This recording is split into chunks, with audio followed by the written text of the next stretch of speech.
We'll begin with some opening remarks from Coach Helton, and then we will take questions for Coach Helton and our student athletes. Coach? Well, welcome, guys. What a great time of year. I've always loved media days because it signals football's about to be here. It's also given me a chance to reflect on basically taking a job on November 2nd and all the work that has been done from that point to now, and a lot of people to thank. I think about the resources that have been given to us, not only by our president, Kyle Marrero, our AD, Jared Benko, our deputy AD, Chris Davis, and our head of our athletic foundation, Leonard Bevel, and really helping us build a championship program and the resources that they've given us. I'd like to thank our staff and not only our coaches, but our support staff that really have helped us build relationships, trust, and really a culture that'll be built on toughness, discipline, and being united. I think these players, I've got two great examples of our student athletes, and Dillon Springer, our starting defensive end, and Kyle Vantrease, our starting quarterback, both graduates, two tremendous student athletes and tremendous people. But I think about our players and all the universities. You think about 14 weeks of not spring workouts, 8 weeks of summer workouts, 4 more weeks of training camp, all to play the game that we love.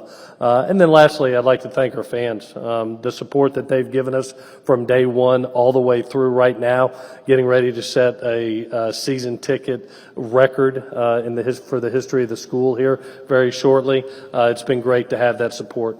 We're excited to compete within this league, which has become, in my mind, the premier group of 5 league in the country. While other conferences were breaking apart, this league continued to grow strong and continued to add quality schools like ODU and James Madison and Southern Miss and Marshall. So we welcome the opportunity. Cannot wait for September to get here. It's been a long 8 months, a lot of work, and very thankful and humbled to have the opportunity to compete in this league.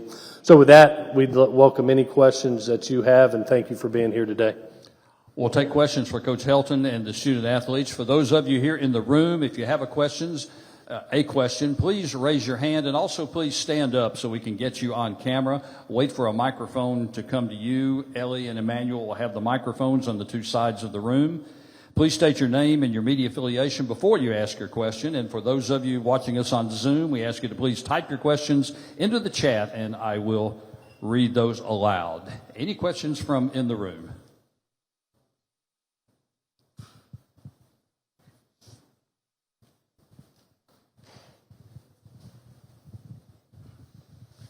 Raymond Parch, 103.7 The Game, 104.1 Lake Charles.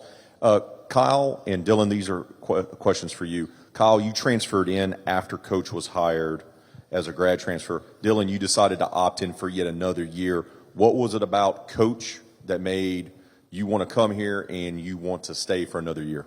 I'll start this off. So my situation was kind of, with last year being my last year of football, I was kind of in between, either go work or grad transfer or come back for another year. And found out Coach Helton was going to be our head coach.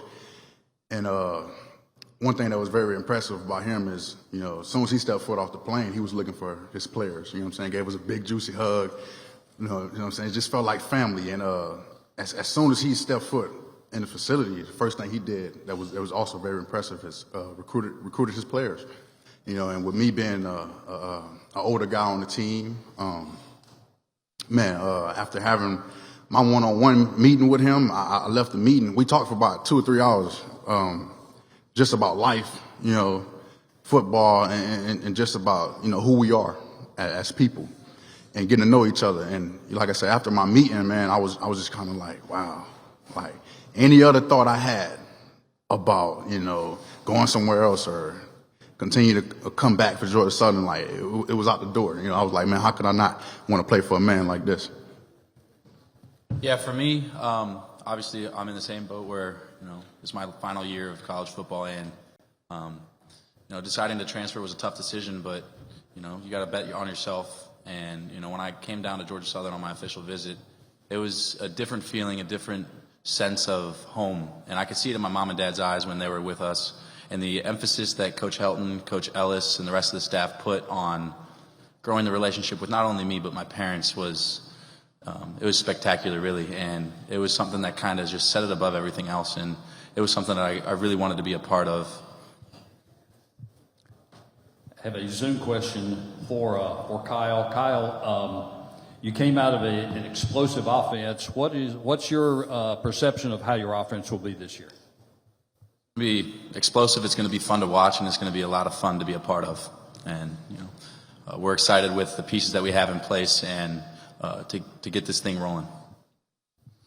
And I also have a very similar Zoom question from Justin Zimmer of WMUL. Coach, as you head into this season with the my Zoom question just disappeared. With the Sun Belt East looking to be very competitive, how important will getting off to a good start be in terms of competing for a conference championship?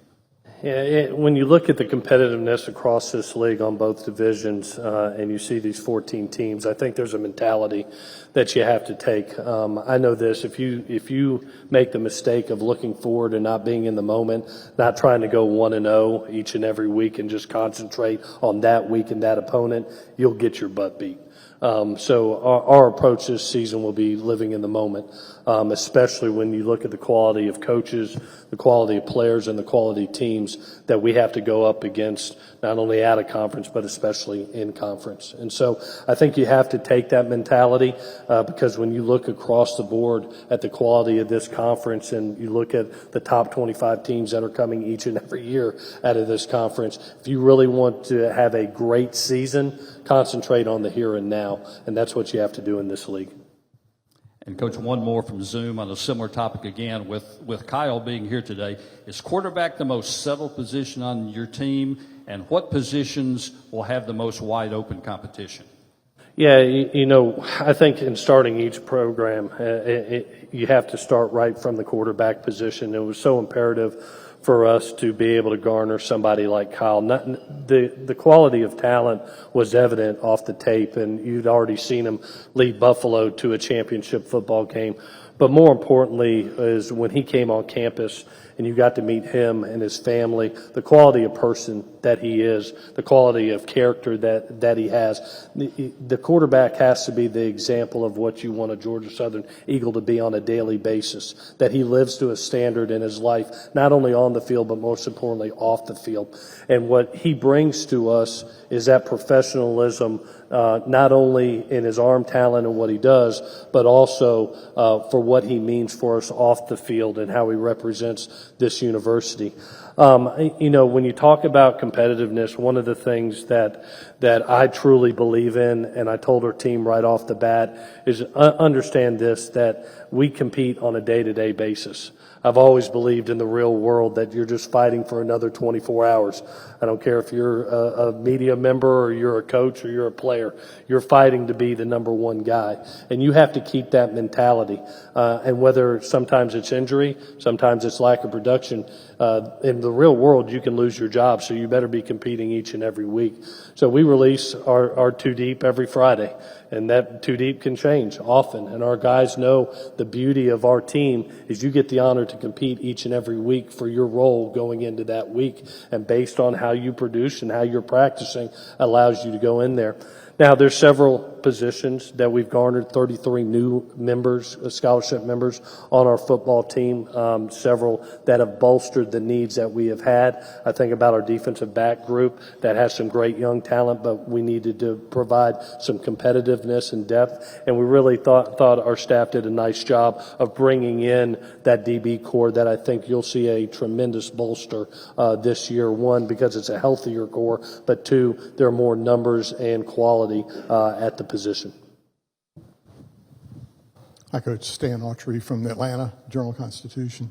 What have you done to re-engage the fan base there, which has always been rabid, and it sounds like it's worked? And what's the difference between traffic in Statesboro than at your previous stop? I'll answer the second question first, which is I tell Jared, I feel like I get $1 million every day that I wake up. I would give $1 million. I think it took me anywhere from 47 minutes to an hour and 7 minutes, depending on LA traffic, to get in, and really slept at the office Monday, Tuesday, and Wednesday nights during the season. I'm currently 7 minutes, basically 2 country songs away from my house right now, about a half a cup of coffee. And I don't know if you could put a price on being able to sleep with your wife every night and from this point. So extreme, it makes for a happier coach. I know that. The first question was, remind me again. Re-engaging with the alumni base. Yeah, one of the things that I think Jared does a tremendous job is we're an all hands on deck bunch, and no job is too small. And part of being a head coach nowadays is being accessible not only to media but to your fan base and to alumni. So we got in the car and we drove. I did 20 engagements this spring talking to different groups in all parts of the state of Georgia. One of the things that we have to do a great job to build a championship program is our relationships within the state of Georgia, whether it's with alumni or alumni base or whether it's with the Georgia high school coaches. So we hit the ground running. In recruiting, we hit all 159 counties in the month of January as well as May. We touched every one of our alumni groups from Atlanta all the way down to Albany. I mean, we hit every group that we could possibly do, making sure that we build this relationship. Football is about relationships, let's be honest.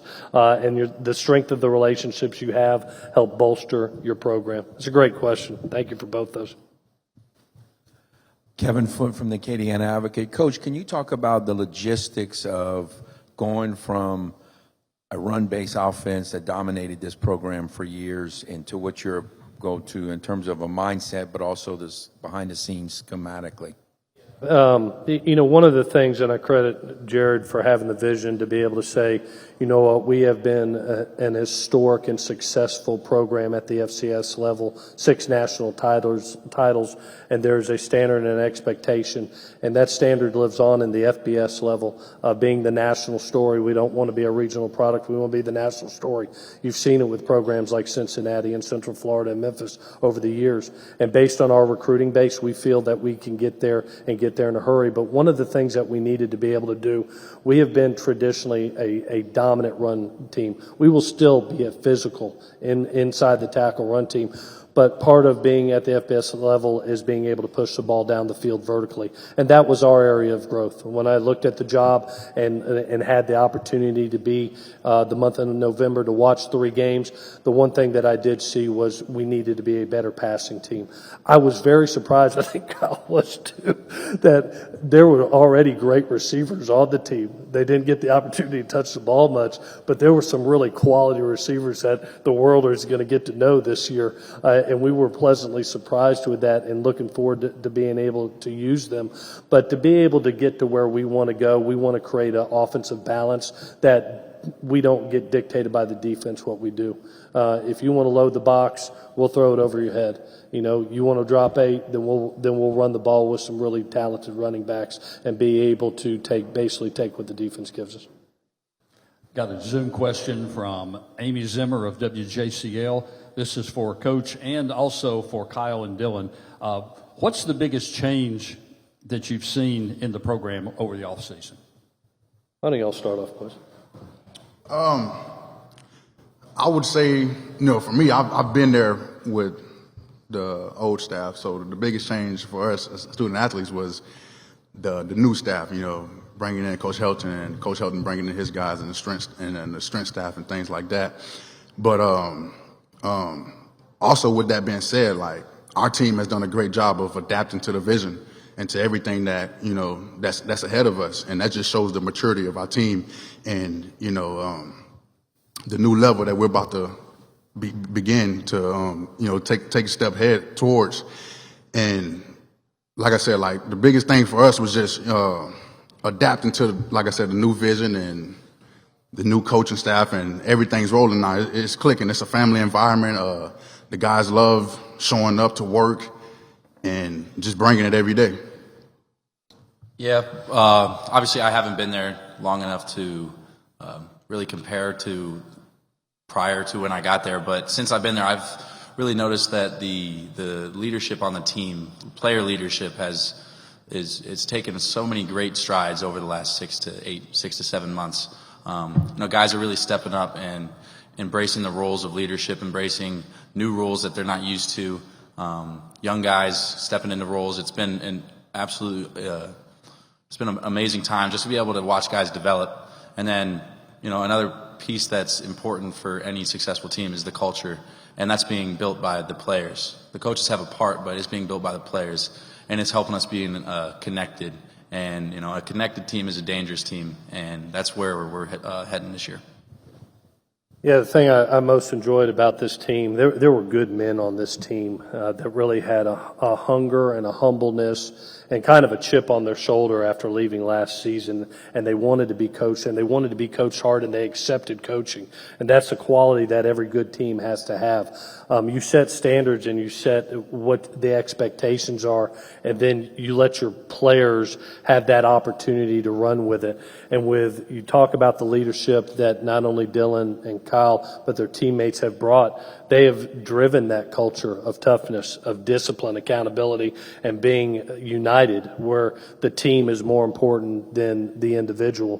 The greatest teams I've ever been on have been teams that you've set the culture, you set the expectations, and then they live up to it on a consistent basis, and they demand it, and that's what this team has done. I've really appreciated them over these last 8 months, and I can't wait to watch them compete this fall. Mitchell Gladstone, Arkansas Democrat Gazette. Clay and then Kyle. Obviously, you brought in Ryan Applin as an assistant on your staff, and he's got experience in the league, both as a player and a coach. I'm curious for both of you guys, what has impressed you most about him, and for both of you guys in terms of making the transition to a new league, how valuable has it been to have him and to be able to learn from him both as a coach and a player? Yeah, I've always felt great coaches are men of character. They know how to develop. They have care and concern for the players. They're brutally honest with them, and they recruit. And Ryan Applin does each and every one of those. He's one of the rare commodities of a brilliant, young, offensive-minded coach that recruits his butt off. He's destined to be a head coach. He'll be a head coach at Arkansas State at some point in time. He's one of the all-time great players in this league. He knows this league inside and out, and I've really leaned on him both in the recruiting phase as well as his continued development as an offensive coordinator, which he'll be in a very short period of time. There were times even this spring that he called plays during scrimmage segments to continue his development. He's one of the bright young stars in college football. We're very thankful to have him, and he helps us on both fronts, both football and recruiting-wise. And what I appreciate about him most, he never has a bad day. The guy walks in with the same energy, the same great attitude, same great positivity each and every day. I was very fortunate to coach him for 6 weeks while I was at Arkansas State and get to know him and to keep that relationship. And now that relationship is paying huge dividends. Yeah, Coach Applin is, first and foremost, he's a great man, and he's had a huge influence on me in this short amount of time that I've been there. But just for me to be able to absorb the information and the knowledge that he has in this league, whether playing and coaching, it's been really awesome because I've got a whole lot of input because I play quarterback, Coach Helton played quarterback, Coach Ellis played quarterback, Coach Applin played quarterback. So I've got a lot of input, a lot of experience that I can build off of. But having him, he's been able to hold me accountable when he sees something that maybe someone else doesn't see. And having different point of views is, as a quarterback, you need to be able to see everything that's going on. And he's done a great job of finding times and finding situations where he can help me improve, and that'll help the rest of the offense and the team improve as well. I can speak on Coach Applin, too. He's an offensive coach, and I'm a defensive guy, but there'll be times in practice where he'll come to me and tell me, hey, you have to adjust this way and things like that. Like, that's not just Coach Applin, like our whole coaching staff, like the guys are teachers. You know what I'm saying? Good coaches are good teachers. And those guys are great teachers, and they're full of energy, and they bring the passion for football and for winning. They're very competitive. Like everything we do, like they bring it. Love those guys.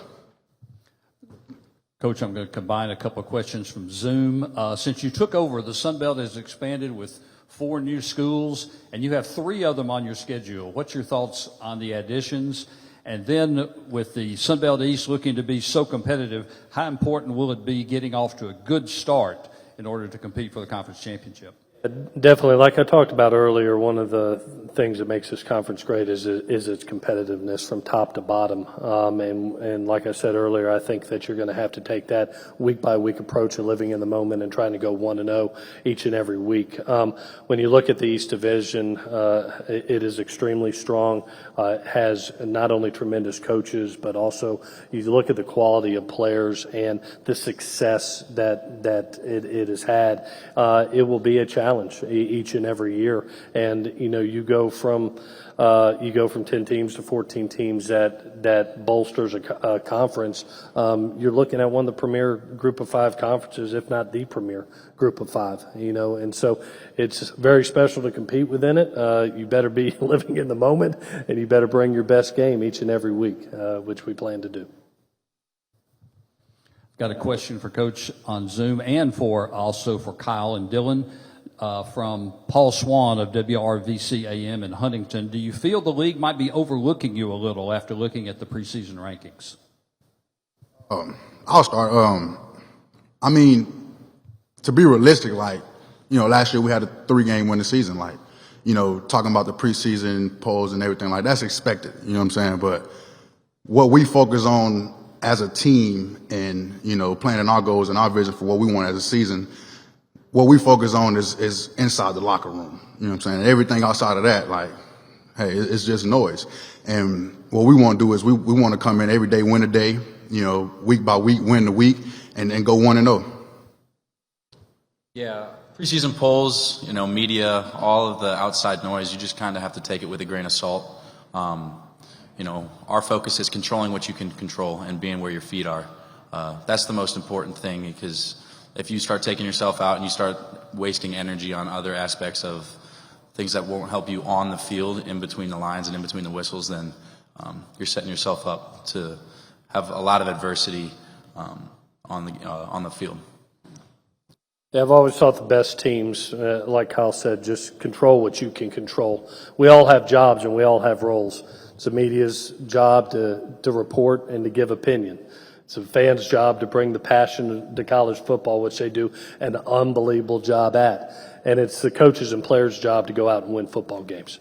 And if you don't concentrate on trying to win each and every week, if your whole focus isn't on the preparation to win, if your lack of focus is worried about what other people think, you're not going to be a good football team. That's proven year after year. So our job is to worry about us, let people say what they want to say, and we'll all add them all up at the end of the year. Have another Zoom question. This is from Andrew Goldstein. And Kyle, this one's for you. How similar is the new scheme to what you ran in Buffalo? Do you recognize a lot of the terminology, or do you have to learn a lot of new verbiage? Yeah, the terminology is really the hardest part. Schematically, and football is football. You're going to run a lot of the same plays, a lot of the same concepts, whether it's run or pass. But it's the terminology, it's the understanding the philosophy and what your coach is thinking and where he wants to call certain plays against what coverages, what you're trying to look for. And then just gelling with the guys on the offense, and just being able to come together and know why you're doing a play, not just receiving the play and doing it, but know the reasoning behind it. Another Zoom question from Nathan Dominitz. This is for Coach. Can you talk about the role that Kevin Whitley has had with continuity in the change in coaching staff and what he means to you now? Yeah, again, can't thank Jared enough. I've thought the greatest gift you can give somebody is time, and to be able to come on board on November 2nd, which you don't ever see in college football, to be able to come on board and have 3 games and basically be able to watch a gentleman like Coach Whitley do his job at an extremely high level in a really adverse situation. I've always believed that men show their true character and who they are in the most adverse conditions. And to be in that situation and watch Coach Whit work, to see the respect that the players had for him, the discipline that he brought, how much love he has for the university, and just his relationships in the state of Georgia, being one of the premier state of Georgia high school coaches in his career there. It was just a really natural fit for me. And to be able to have those three weeks, to be able to see that was imperative and important. And one of my happiest days early in the job was going to coach and offering him the job and him accepting, because I knew how important that would be for our transition moving forward for our football team. I remember the opportunity of being in a similar situation with Coach Sarkisian at USC and being thankful to be able to have Coach Sark and I get to know each other and be able to stay on with him. So that time that was given, which doesn't happen a lot of times, extreme boldness and proactiveness by Jared Benko to allow that to happen really helped us in every way, whether it was the relationships with the players or whether it was garnering a great coach like Coach Whitley.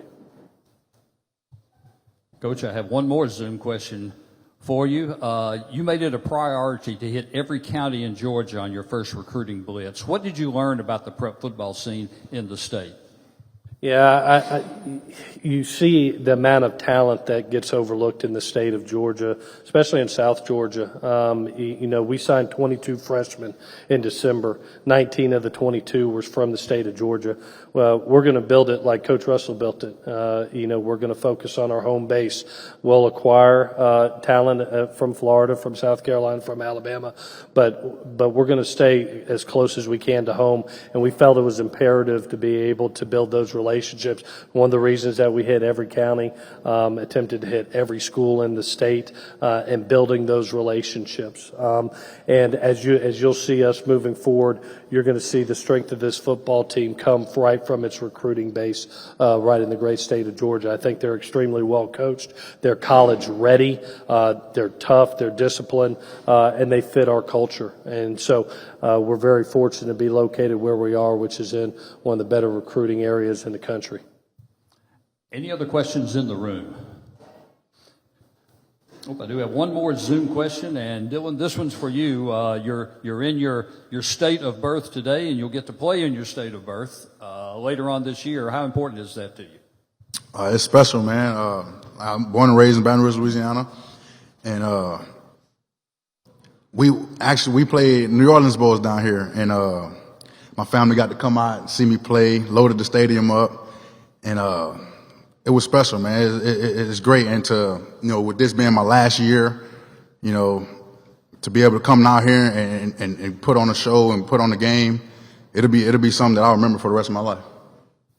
Gentlemen, we appreciate you being with us. Thank you for being up here, and for those of you in the room, we're going to take a break for lunch. Coach Clark of App State says he's starting his diet today, so everybody else has a shot. We will resume in this room at 1:30 p.m. when we'll have the Dukes of James Madison. So please enjoy your lunch.